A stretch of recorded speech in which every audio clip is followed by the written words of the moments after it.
Hello, everybody. Welcome to a new episode of Follow Your Passion. Today, my guest is Katie Swanson. Katie's story is actually a great one. She is a fitness enthusiast and has been all her life. Started out as an athlete, experienced her first group fitness class in college, taking up running, and still today she's active as an avid exerciser, marathon finisher, and triathlete. She's also loves numbers. She's excelled in math, finance, and accounting, and after 15 years of public and corporate accounting and financing, she decided to combine the two and started her own accounting and finance firm in 2020. Katie now services businesses in the fitness industry in a financial planning analysis role. As a business geek, she works closely with owners to really understanding their operations and help them plan a life out of plan and live out of their dreams. Welcome, Katie. How are you doing? I'm doing great, Erwin. It's great to be here. Yeah. So you combined your two passions, it's fitness and it's numbers, and you got a very special niche, I would say. How did you come to make that move to start your own business? So maybe I'll answer that in two parts. One, I started my own business to have my own schedule, work with the type of customers I want to work with, doing the type of work I want to do. That type of work that I like to do is really that financial planning and analysis that I learned to love in corporate. You really get into business operations and working with the business owner on a strategic approach to their business and advising them throughout carrying out their operations. And then my focusing on the fitness industry obviously came from my love for fitness, and in trying to market my accounting firm. I stepped out because I wanted to work with the kinds of customers I wanted to work with. I knew I wasn't going to be the local, the biggest local accounting firm. I thought that was just, women business owners, which ended up still to be too broad in trying to market and target my customer. And so just kind of went for it, put out some marketing for an event that I was doing, focused on my target customer of the fitness industry, had some success with that, which gave me the confidence that I could do that, niche to that specific target market. And I haven't looked back since. Nice. And you've been in corporate life for 15 years, doing all kinds of accounting and financing planning for other businesses. Is there a big difference between those businesses and the businesses in the fitness industry? So yes and no. So there is more complexity with a larger business, maybe more going on, but they still need the same services. Everyone still needs to complete their books. So they have, good numbers for compliance purposes, but even beyond that, corporate has a financial planning and analysis teams. That same kind of business planning and analysis can be beneficial to a small business owner, so they can understand what their horizon looks like, so they can take what their dreams and goals are for their business and map that out.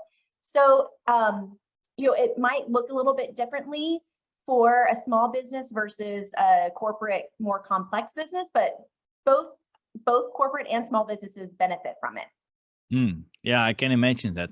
I can also imagine that people that are in the fitness industry doesn't, how do I say that, like to be busy with numbers. They like to make people fit and help them and give lessons and stuff like that. And they don't want to be bothered by numbers, I guess.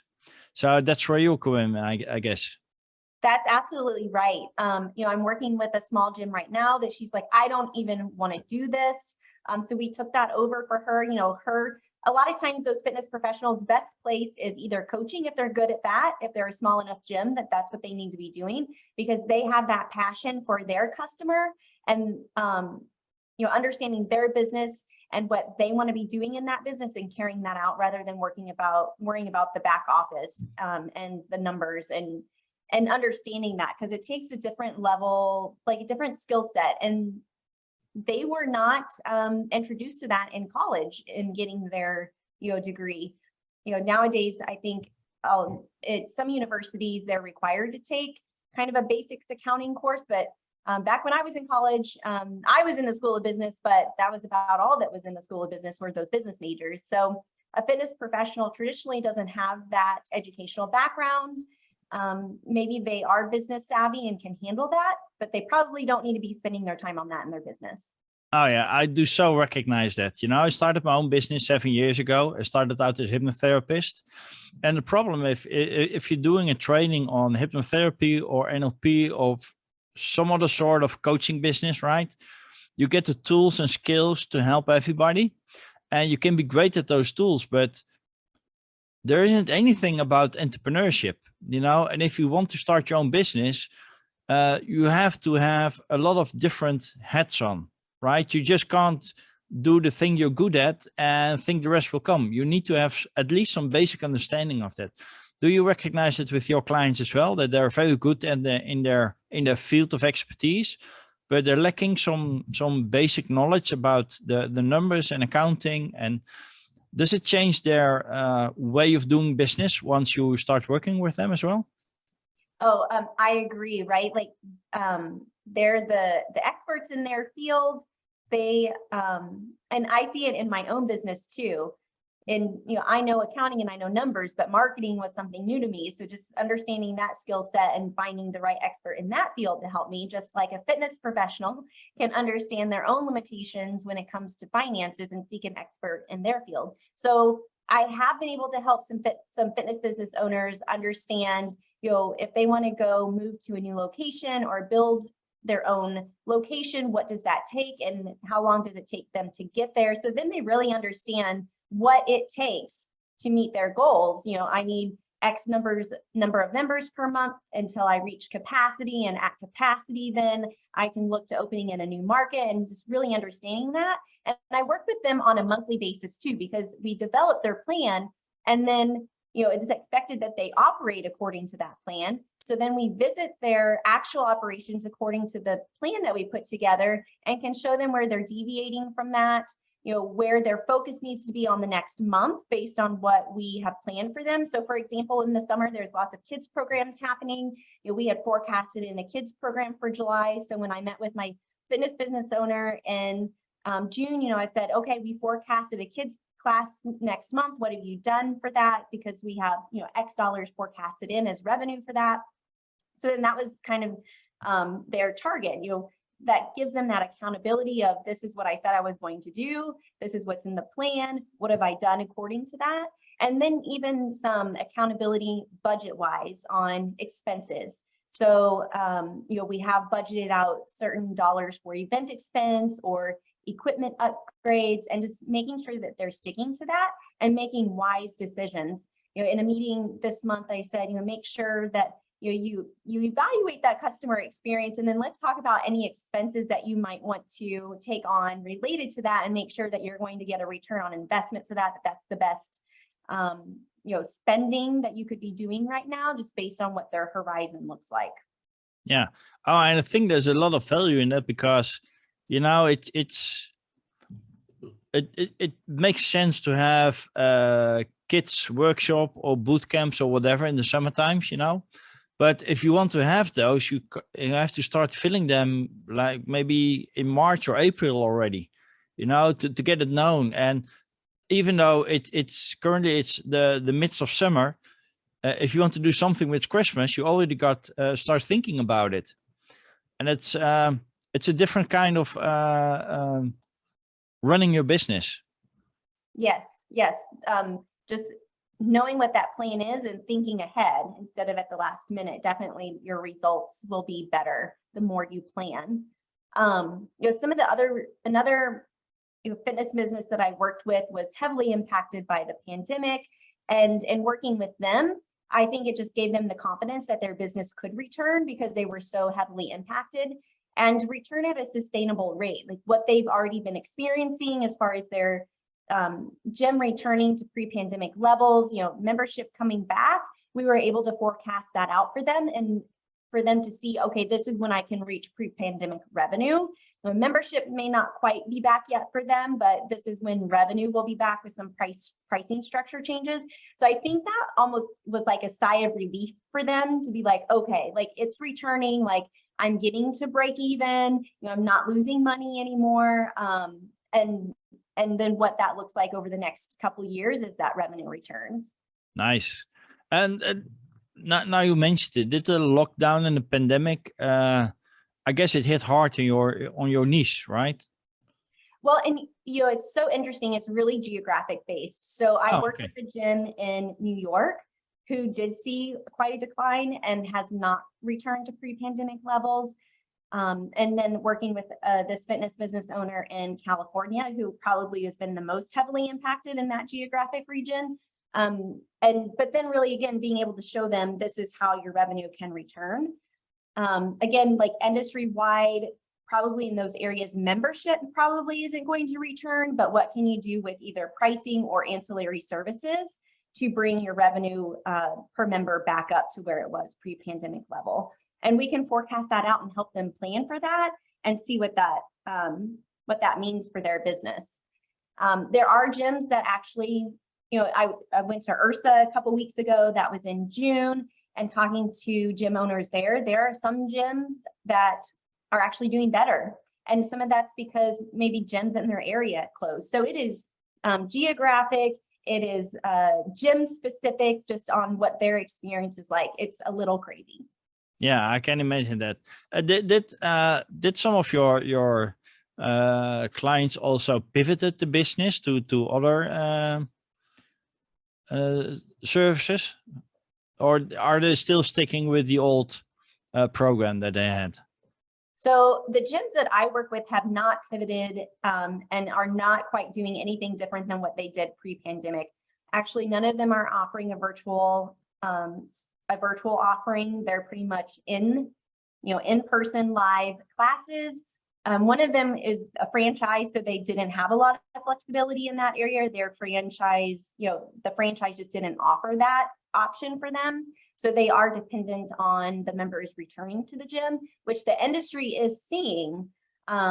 It's just potentially going to take a while. And gym members are returning to the gym, but in combination with a virtual. So maybe, in the pandemic, they did start some kind of virtual routine, but now they are wanting to get back to the gym for community, but still keep some of that virtual. So it really is a hybrid approach. And just because a gym isn't offering a virtual service, I learned this at Ursa, that's probably not the best investment of their money at this time, is to create their own virtual classes, because there's so many high level virtual classes already that they can leverage and just incorporate into their gym as maybe an increased subscription level, is just bring in somebody's other virtual offering with their live in-person classes.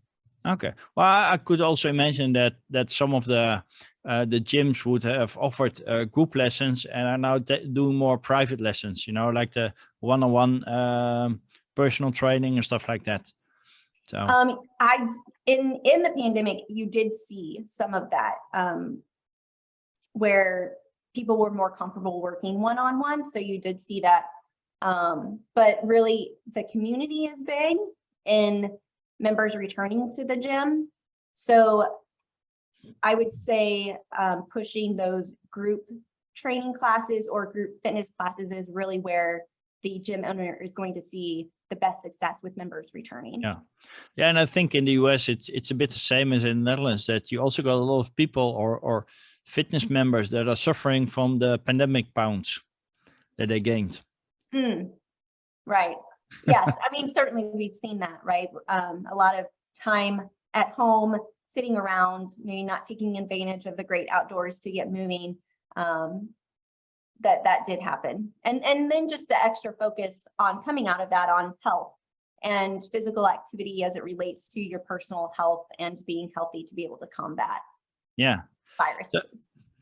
So one of the benefits from your passion for fitness and working like you do is that you also stay on top of all trends, I guess. Are there any new trends in the fitness area that you see happening right now? So, right. So yes, I try to stay on top of all new things in the fitness industry. And again, at the end of June, I went to IRSA in Miami, and I'll be going to an industry conference the end of August and September too. The biggest thing that I took away from IRSA is just the optimism for the industry as a whole. The fitness industry is not experiencing maybe supply chain disruption, or due to energy and price increases, there's not a lot of transportation costs. So a lot of the inflation is not really impacting the fitness center so much in costs, unless you're talking about payroll maybe. So there's that's positive for them. And then just the overall, again, perception of what health means to individuals now coming out of the pandemic, and how important that is, that there's a lot of optimism for the industry above and beyond other industries that are impacted by the inflation, the increased energy prices and supply chain issues and that kind of thing. There's just been a lot of, I went to a financial panel and they really emphasized that. As far as trends, they just said gyms, members are returning to gyms, but not to pre-pandemic levels. And so really your opportunity to increase revenue is by bringing in ancillary services rather than potentially your gym membership returning. So a focus on that. So recovery is a big one that you hear in the industry. A lot of gyms are creating just recovery rooms. And that's obviously for bigger, big box gyms. If you're a smaller studio with more of a focused modality, I don't know how likely that is for you to be able to invest in a recovery room, but potentially, maybe some mindfulness training, because that's becoming big in the fitness industry, is just, the stress and being able to de-stress. And that's part of recovery too, without commercializing it with a bunch of products. Yeah, I can imagine that. So as you said at the beginning of this interview, when you decided to choose this niche, this fitness industry, you started out organizing events, right? I had a webinar. Oh, you had a webinar. So how did it go? Tell us, how did it get you to your first client? So it got me to my first client. So when I started in mid 2020, we were in the middle of the pandemic, a lot of financial assistance in the United States. And then in spring 2021, I did my first webinar, and with a focus on, I think it was PPP, which was the PPP loans here in the United States. And I used a mailing firm that was able to niche down by industry code to mail out to fitness gym owners, which was like my target. I had one gym show up. I mean, I had about 10 to 15 show up. One of those was actually, a target, and he ended up and signed up for me to do his PPP loan forgiveness application. And then I ended up and did his employee retention credit payroll tax return amendments to get his payroll credits through ERC. So that is, like my success story, and what gave me the confidence to niche to the fitness industry that I could do it. Nice. So as I understand correctly, you got like 1 foot in between the door, so to speak, and the one service led to another one and led to a very satisfied client. Yes. And then to several more as I, immerse myself within the industry. Nice. And if you have an outlook of about 4 to 5 years, do you have a plan where you want to go with your business, or what you want to achieve? So absolutely. My goal is to eventually grow to $1 million of annual revenue, which would be about 10 to 12 employees. And what that looks like for a fitness business is, I service gyms as small as $100,000 of annual revenue, probably up to between 3 to 5 million.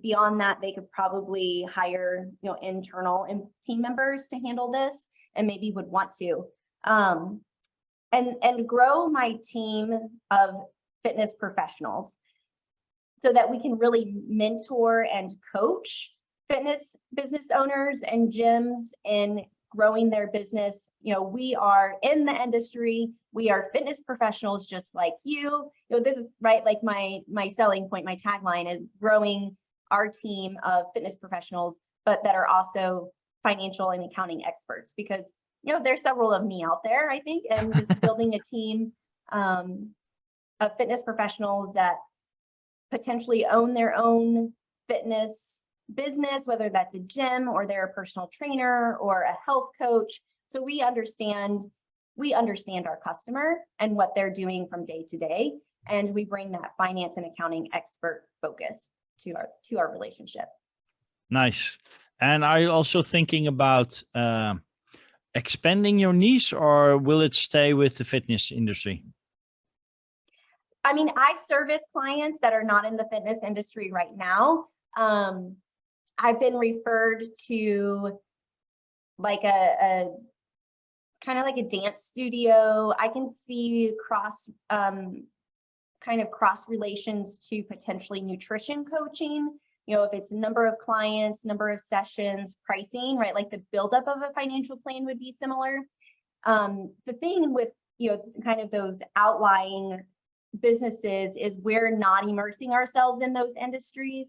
Certainly we hear some potentially like nutrition information within the fitness industry, but being kind of the highest value that we can be for our customer is really understanding the industry that they're operating in, because we can bring so much more business advice and expertise and value to that relationship, because we know what's going on. We're hearing what's in the industry. If they're not attending, different webinars and updates, we are.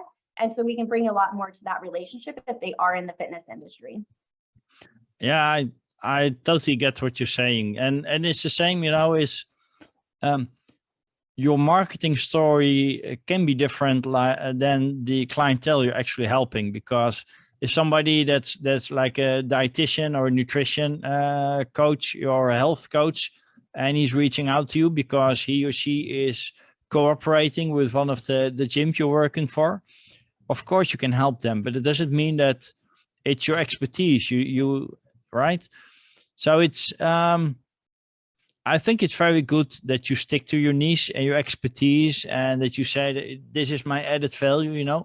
Of course we can do all the accounting, if you've done that for 15 years in the corporate world, but you're currently building your expertise within the fitness industry, and that's where you want to excel, and that makes perfect sense.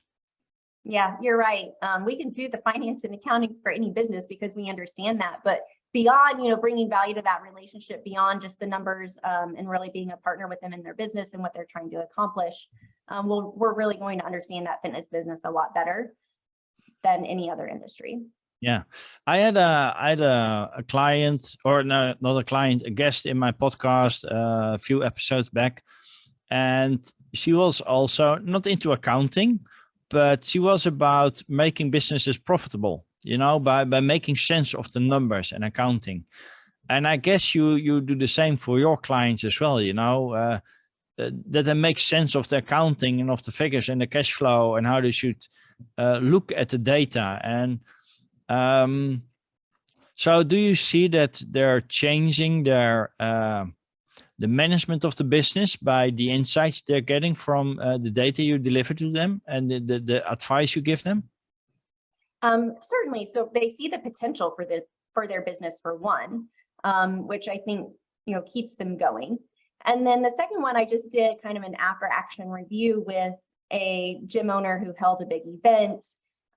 We looked at her spending and her revenue. And so next year when she holds this event, she can go into that planning with a lot, being much more informed and what she needs to do to make that event the best event it can be for her gym, for her members, and for her gym numbers wise. So that was good. And, she'll do some things different next time. And then I think the biggest thing that the financial planning does for a business owner is lets them see their potential and how they can make their dreams and goals come true. Because we walk through all of that with them when we're putting together a plan, and we don't put together, some dreamland plan. We make sure it's sustainable and we're not growing beyond the gym's capacity, beyond what they can actually handle on a day-to-day basis.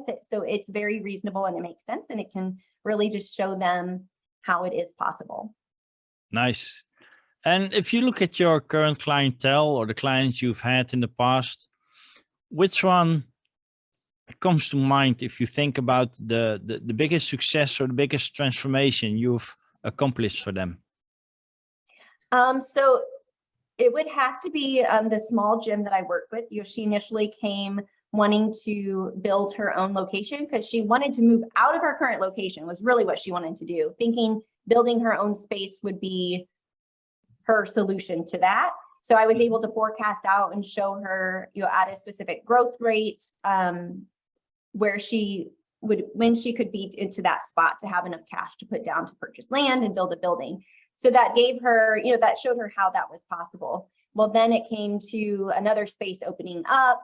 So she, ended up and moved into a new space recently. And in doing that, in working with us, she got an SBA loan. And so she already had the forecast necessary to give to the lender for that loan. So she was able, to kind of go from, all right, I'm moving in, to having a loan to actually moving in within 2 to 3 months, because she already had an established relationship with us. So now she's in her happy place.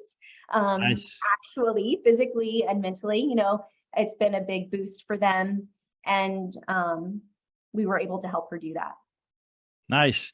And how does it feel if you think about what you did for her? Isn't it an amazing feeling that you're able to help a person achieve their goals and their dreams as well? Oh yeah. That's why we say that's what we do, because we like to do that, right? Like, I want to show someone how it is possible, because it totally is. Like, we can't lose hope. We can't, shut off that dream because we're not even sure how that would be possible. So we can show you how it is possible. Nice. Do you also, how was it for you to become an entrepreneur, actually? Because, you love numbers, you loved fitness, so you decided to start your own business. Did you have some experience as an entrepreneur, or did you just get some coaching, or how did you start as an entrepreneur? So I have never owned my business before. I always felt as if I was, had that entrepreneurial mindset in any kind of job that I held. I really took ownership of that. And, I kind of jumped into it, and there is, like, I was a little naive, and I equate it to like becoming a parent. Like, we were a little naive in becoming parents. I was a little naive in stepping out, but I've made it. I did invest in a business coach for probably the first 6 months of my business to get some guidance. I've surrounded myself with so many people. I had a business coach just even before I stepped out on my own to just talk through what all my different possibilities were. So I had a coach then, I had a coach when I started my business. I became part of a coaching group, which I'm still part of. I have a marketing coach who kind of helps me on a monthly basis with a marketing firm that I work with. So I have surrounded myself with all kinds of coaches in this journey, in addition to all of the podcasts that I listen to continue to learn and educate and get ideas and what should I be doing. So definitely I'm not on this journey alone, because I surround myself with people that know a lot. Perfect. And it's great to have this coaching group, maybe you can call it a mastermind, or you can at least have some sparring with your peers, and learn from their mistakes as well, or learn from your own mistakes. Was it hard for you to I'm sure you made a mistake somewhere down the line, you know. Did it feel hard for you, or was it a very wise learning at that moment? Yeah, I've learned a lot of grace, right? Like, and I feel like a lot of it is around marketing. Oh, what was recently? This was like, somebody was like, oh, a real business faux pas. Just like a week or two ago, my email wasn't working and I was like, what's going on? So I have an IT consultant and had kind of messaged them. And then I learned my website wasn't working. And I was like, okay, well, then it's got to be something with my domain. So I went and checked that out, and my website domain had expired. So it was easy peasy to fix, once I figured out what it was, and it was fixed within 24 hours. But just kind of one of those real world, like, this happened. I was like, I went to bed. So I learned about it like in the afternoon. And then like at 9 o'clock at night, I learned it was my website domain. So I went and renewed that and took care of it. But my email came back, but my website still hadn't, kind of come back. And I figured it would just take some hours for, everything just in the system to get to working. And I was like, okay, like I can go to bed. It's not the end of the world if somebody tries to get to my website and they get an error. And so I did. And the next morning I woke up and it was all fine. Yeah, so that's probably one of the most recent, maybe like mistakes, in business that I've made. And so I just had to learn, like, it's a lesson learned. I hit my auto renew on my domain so that doesn't happen again, and everything is fine. Nice. Yeah, and it's a great example, and it's also as you heard it, you didn't panic, right? You just close down the options. You say, okay, well, email is not working, website's not working, so probably my domain. So you narrowed it down, and it happened to be that was the issue. Very easy to fix. And it also shows that as an entrepreneur, as you already said, you have this entrepreneurial mindset, but it's already helping. You're just not closing down and become a victim. You just accept the status quo. This is a situation, can be A, B, or C. Let's see. No, it's not A, not B. So it will probably be C. And it is. And that's how you solve your issues. And that's wonderful. Thanks. And it's also, but it also shows that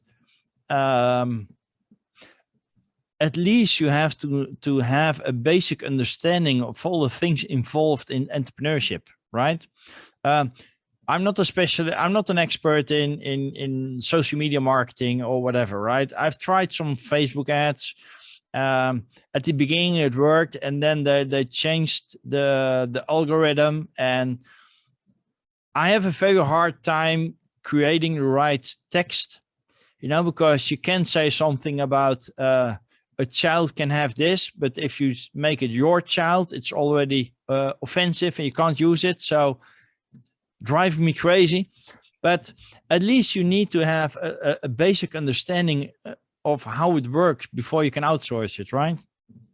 Yeah. So marketing, I feel like even like recently, I'm like, if you could start a business and marketing, like you are already way ahead, because you have to have marketing to have a business, to have customers, to have a business.